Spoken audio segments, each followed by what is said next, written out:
السلام عليكم ورحمة الله وبركاته. النهارده معانا فيديو جديد وردة فعل جديدة على أفضل أكاديمية في الوطن العربي، وأكاديمية معمولة من ملك المغرب. أكاديمية محمد السادس بتتقارن بأكاديميات كبيرة جدا يا جدعان، كبيرة جدا جدا، زي أكاديمية لاماسيا، زي عندك أكاديمية ليفربول، زي عندك أكاديمية ريال مدريد. أكاديمية أوروبية طلعت نجوم كتيرة جوه المنتخب. من أفضل النجوم ديت أو من أحسنهم هو يوسف النصيري، ونجوم لا كتيرة. لا لا لا لا لا لا، ما هو يوسف النصيري ما هو خلينا واضحين. من أفضل لا كمل أفضل. الاسماء، لا ما تقولش. هي من انت أفضل. قلت يوسف النصيري، طب ما انت عندك عز الدين، عندك عز الدين وعندك ابو نايف، ابو نايف، وطارق بتاع حارس رضا. المرمى، رضا بتاع حارس رضا المرمى. حارس المرمى. حارس عندك المرمى. نجوم كتيره مش دول طبعا، اللي لعبوا في كاس العالم؟ بس من افضلهم بالنسبه ليا عندك يوسف النصيري. وعشان راس حربه. انا بحب يوسف النصيري.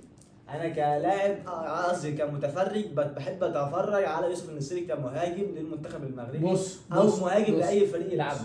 اللعيبه كلها احسن من بعض. حصل. ما تميزش ده عندي. حصل. ومين اللي بيوصل يوسف النصيري؟ اكيد نص الملعب شوف. اكيد. ومين فبالبدايه اللي كده، بيوصل نص الملعب؟ في البدايه كده يا جدعان، صلوا على النبي في الكومنتات وجمعه مباركه على الجميع، وادعوا لاخواتنا في فلسطين، ويلا بينا نشوف رده الفعل على الاكاديميه دي. يلا بينا. في البدايه كده بص، بيعملوا اول حاجه النشيد الوطني المغربي. طبعا دي اكاديميه مغربيه فلازم يعملوا نشيد وطني المغربي، وبيلعبوا مع فريق تركي هو جاتا سراي. طبعا الفرقه دي تحت 19 سنه. الفرقه دي تحت 19 سنه. كلهم لعيبه طبعا مغاربه، مفيش اي لعيب بقى يعني. العيال صغيره كلهم وشكلها حلو بقول لك ازاي؟ اقل من 19 سنه. لا شكلها حلو ازاي؟ وبسم الله ما شاء الله، يعني العيال اجسامها والكواليتي بتاعتها باين عليها تبقى كويسه يعني. بص حتى يعني بسم الله ما شاء الله لعيبه، فيها لعيبه كتير حلوه. لا شوف استلام الكوره بسم يا الله، حلوه يا ابن اللعيبه. يلا والله لعيبه يا ابن اللعيبه. يلا لو استلم استلامه حلوه، بس فيها لعيب في نص الملعب كده الواد ده. وبص ده مدافع، خلي بالك اللي بيلعب كوره ده مدافع. يا عم الحاج ده فرقه حلوه كويسه جدا صراحه. ومهاره حلوه، اللعيب عنده مهاره الاستلام. بص يا لعيب يا لعيب يا لعيب يا اللعيبه يا ابن اللعيبه. يلا والله عالمي، قسما بالله عالمي. برضه ما تنساش ان هم عندهم رهبه، بيلعبوا مثلا بتاع. ايوه بيلعبوا قدام فريق، وبعدين ده لعيبه اقل من 19 سنه، فممكن يكون الحوار التلفزيون والاجواء دي مش واخدين عليها قوي، بس ده تحس ان هم محترفين. يا ابن اللعيبه عالمي. يلا عالمي. لا جول اوفسايد ايه يا عم؟ جاي من ورا. اوفسايد يا عم الحاج. يا عم لا مش اوفسايد. اوفسايد ولا ايه؟ اوفسايد يا عم الحاج. اوفسايد. بس والله لعيبه جامده والله. مش متخيل يا جدعان الفرقه دي. ابن اللعيبه بص الحارس شالها ازاي بقى، نزل نازله كده على ركبه يا جابها. ابني ده اكاديميه مين؟ لا انا مش لا. انا مش متخيل يا جدعان اكاديميه تلعب بالحلاوه دي. ده احسن من الفرق الكبير يا ابن اللعيبه. باصه لو المهاجم استلمها اللي في وشه حلوه يا خيبه. يا حلو. كمل لسه مش فيها حاجه. لا هي دي جول من الاول. هو عايز يحطها بوش رجله بقى، عايز يحطها بوش رجله الخارجي. انت فاهم اللي فيها بوش رجله الخارجي، بس تقريبا انا مشيت مع وش رجله. طبعا الفاولات المغربيه كلها عارفينها. شفت لافف الكوره ازاي؟ عارفينها. انا جاي لك الفاولات المغربيه عارفينها. فاولات بتبقى في منتهى الخطوره. انا اسال واحد اهلاوي على الفاول المغربي، يعني اسالني انا اتلدعت منهم كتير. وادي الركنيه برضه، الركنيات برضه خطيره. حلوه يالا. لعيب يالا. كده 1-0 في اول 8 دقايق يا جدعان. بصراحه يعني في البدايه انا ما شفتش الجون ده. بص ارتقاء وحطها عكس اتجاه الحارس.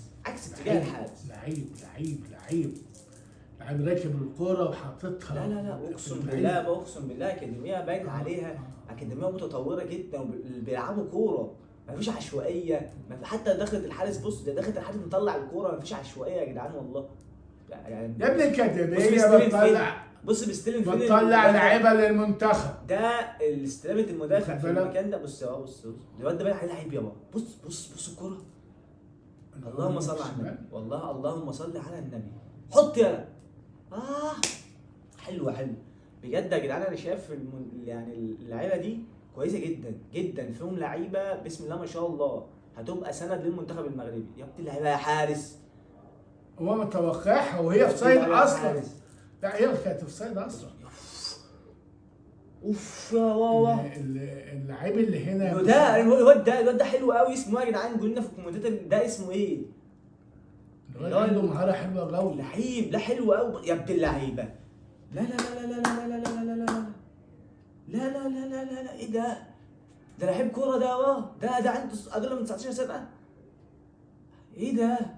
هو تقريبا هم اتعادوا من لامين يامال ولا ايه؟ لامين يامال اصله مغربي اصلا، يعني ابوه مغربي. لامين يامال ده اصله مغربي يا واو. انا واخد بالي. انت متخيل؟ حلو، حط يلا، حط يلا. اوه بذمتك دي لعيب بيلعب في اكاديميه؟ اتنين يا جدعان. اكاديميه فيها لعيبه بالطريقه دي يا جدعان ده فاهم نجوم يا جدعان. يا جدعان الفرق المغربيه والفرق العربيه كلها تبص على الاكاديميه دي، تبص على اللعيبه اللي فيها، تبص على النجوم اللي فيها. ازاي ما فيش في ناس، ما فيش حد بيشتري من اللعيبه دي ولا ايه؟ لا حد بيبص على اللعيبه دي. بيحترفوهم بره، بيخلوهم يحترفوا بره. ايوه يعني ده وش ده ما يطلع بره صراحه. ايوه ما تشوف الدوري الانجليزي فيه كام واحد مغربي، الدوري الاسباني فيه كام مغربي، احسن دوري الدوري الفرنسي، الدوري الايطالي، الدوري الفرنسي، الايطالي، واخد بالك؟ بص الحارس، لا والله العظيم يا جدعان الحارس ده عظمه، وقسما بالله حبيت الحارس ده. بص طلعه عينه على الكوره، عينه في لعيبه تانيه. الكومنتات بيقول لك لما بنيجي نشوف لعيبه المنتخب بنرجعها من 100 ومش عارف كام لعيب عشان اطلع لعيبه منتخب هيلعبوا منتخب. بينضموا من 100 وكام لعيب، يعني مش بنختار 30 لعيب بالعافيه من الدوريات ونلف وبتاع. ده عندهم تتار من اللعيبه. المدرب المنتخب بلنتي حكم بلنتي. لا بس ما فيهاش حاجه. لا بس الواد ده لعيب يا بابا، الواد ده لعيب والله. الواد لعيب رقم 21 ده لعيب. قولوا لنا اسمه يا جدعان في الكومنتات، وده بيلعب في فريق ايه دلوقتي لو احترف بره. نتابعه يا جدعان والله، نتابعه نتفرج على الواد ده. شفت الانفراد ده؟ هنتابع الواد ده. حط يلا. ده الحارس هيحطها في نفسه. لا بص الفرق يا جدعان، عاوز بس اقول حاجه. الفرق ان ده فريق عربي وده فريق تركي. التركي ده يعني في اوروبا. لا اوروبا، لا مش عربي. التركي مش عرب. التراكم مش عرب، احنا عرب، هم التراكم مش عرب. فده فريق عربي، اما التاني ده فريق تركي في اوروبا، يعني عنده كل حاجه متاح. احنا في العرب عندنا تحجم شويه في الادوات. بس بص الكواليتي ما بين اللاعب المغربي واللاعب التاني. بص طلعت الحارس ما بين طلعت الحارس المغربي، اي نعم ده خد انذار ماشي، بس انا بكلمك على طلعت الحارس المغربي بيطلع الكره ازاي، وطلعت الحارس التاني اللي هو التركي طلعته غلط. فاهمني انت؟ فده كواليتي لعيبه. يعني ده لعيب انا بقى. شوف حط بقى ارتو يا اخي، ارتو انت عندك برود اعصاب. حط. ياه على كده الكوره دي. انا شايف المنتخب الفريق المغربي الاكاديميه المغربيه واكلاهم رايح جاي. اكاديميه حلوه جدا، وبصراحه يعني انا مستقل الملك محمد السادس ده هو المؤسس الرياضه في البتاع. بارك الله فيه، بارك الله فيه صراحه، بارك الله فيه. وطول في عمره إن عمل اكاديميات وملاعب بالطريقه ديت في المغرب حاجه تانية تبهر. يعني تقريبا الاكاديميه متعاقده مع الدوري الاسباني اهو تقريبا، عشان انا شايف علم اسبانيا. صحوا لي المعلومه دي في الكومنتات يا جدعان. انا شايف علم اسبانيا معروف في الاكاديميه دي، مرفوع قصدي في الاكاديميه. فتقريبا الاكاديميه دي متعاقده مع الدوري الاسباني وفرق الدوري الاسباني. لا وعنده اللعيب عنده جراءه يخش منطقه اللي بتاعه ويرجع تاني. لا بصراحه يا بابا الاكاديميه دي مش هتبقى هي بصراحه من افضل اكاديميات العرب. ما انا شايفها افضل. ما فيش اكاديميه عربيه بتطلع النجوم دي وبتطلع الكواليتي اللعيبه دي. بص اللعيب بيعمل ايه، بص اللعيب بيعمل ايه. حاجات كده تحس انها سهله في الكوره بس تحس ان عنده ثقه في اللعب بتاعه وعنده ثقه في بتاعته. بص الكوره اهو هيحطها يا ابن اللعيبه. بصها له يا ابن اللعيبه. لو راحت يا لهوي، لو راحت دي كانت هتبقى جون عالمي. انا شايف الفريق المغربي ومنتخب الاكاديميه المغربيه يعني المثال دي مش اكاديميه، دي منتخب. انا عشان كده بتلخبط. ده مش متخيل ده يا جدعان، ده فريق. انا عمال اقول منتخب فريق. انا عندي احساس ان ده منتخب شباب. مش متخيل ده اكاديميه. يعني لعيبه اقل من 19 سنه. يعني ده هتلاقي فيهم ناس 16 وناس 15 ناس 17. انت فاهمني؟ يعني ناس لسه صغيره، لسه تدي في الكوره 20 سنه قدام، وبالجراءه دي وبالكواليتي ده، وبسم الله ما شاء الله يعني. ربنا يحميهم وربنا يبعد عنهم اي حاجه وحشه يا جدعان والله. صراحة أنا شايف الفريق حلو أوي يا بابا، حلو أوي، والمنتخب مستفاد استفادة كاملة باللي بتاع ده. دي منتخب، ده لوحده المنتخب صراحة. بص الانفراد، بص أحطها إزاي يا جدع. حلو حلو حلو حلو ماشي. هو عامة دي منتخب. هو الحارس صدها برضه حلوة صراحة يعني. أنا أحلف لك دلوقتي لو الأكاديمية ديت لعبت في كأس أفريقيا اللي هتاخد كأس أفريقيا. هو مش للدرجات عشان اللعيبه الناس كلها صغيره ما عندهاش. لا يا مصطفى، لا شفت تمركز اللعيبه، بس فهم كذا لعيبه اللي غايمين في اكاديميه على فرقه زي ديت ومخليين كل واحد يحفظ مركزه ومهاره بالطريقه دي ارفع لهم القبعه. ده شوف الواد بهدل الولد في المنطقه، خده وجاب ووداه. هو 21 برضه، هو 21 يا جدعان. اللاعب ده هو دي 21. ايه اللاعب ده يا لهوي يا ابن اللعيبه. ايه اللاعب ده يا بابا؟ ايه اللاعب ده؟ انا مستقل دي ما يقعدش. ده طبيعي، ده نسخه من يمين يامال، نسخه منه، نسخه. لا لا لا لا لا لا يا لهوي على الجون يا جدعان. لا لا لا يا جدعان انا بشكر الناس اللي كلموني في الكومنتات وقالوا اتفرج على الاكاديميه دي. احنا من هنا ورايح انا فانز الاكاديميه دي، انا فانز متابع. انا ما شفتش الاكاديميه، انا اول مره اشوف ماتش انا من هنا ورايح انا متابع الاكاديميه دي. انا مش هتفرج على اكاديميات تاني ولا لمسيه، لا لمسيه حلوه بس ايه ده يا جدعان؟ ايه العظمه دي؟ اسم الله، اللهم صل على النبي. شفت الكره دي عربيه اهو، دي عندنا في العرب، اكاديميه عندنا في العرب دي على فكره. شفت الشيب من فوق اللاعب.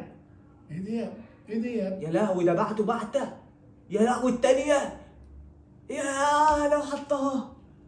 ايه اللي ده لعيبه، هو ده لعيبه كوره عندها 19 سنه، علينا 19 سنه. عندك لعيب اللي انا ملاحظه 21 و10 21 و10. وفي اللي هو اللاعب ابو شعر اللي في النص ده. لا اللي هو انفرد بالحارس والحارس طلعها ولعبها براسه. عاوز طلعه. والله ارفع لك القبعه احتراما لهذا اللاعب الكبير. شوف خد الولد، لهذا اللاعب الكبير ده غسيل ونشير وبهدله واحده واثنين وثلاثه واربعه وحطها. خلصت. هي ده الكوره، هي ده متعه الكوره، ده متعه الكوره يا جدعان. ده متعه الكوره في لعب محرف كده يعرف يلم واحد اثنين. انت فاهمني يابا؟ ده ممكن يكون في تاني لعيبه صغيره عندها مهاره. اوف ده جندي. لا ده شاط هشومه. لا بص خدها. بص زيو صاروخ. ده الكاميرا بالبطيء ومش شايفاها، الكاميرا مخليها بطيئه ومش شايفاها. شفت اللعيب في وسط الثلاثه بيلم الكره ازاي؟ بص بص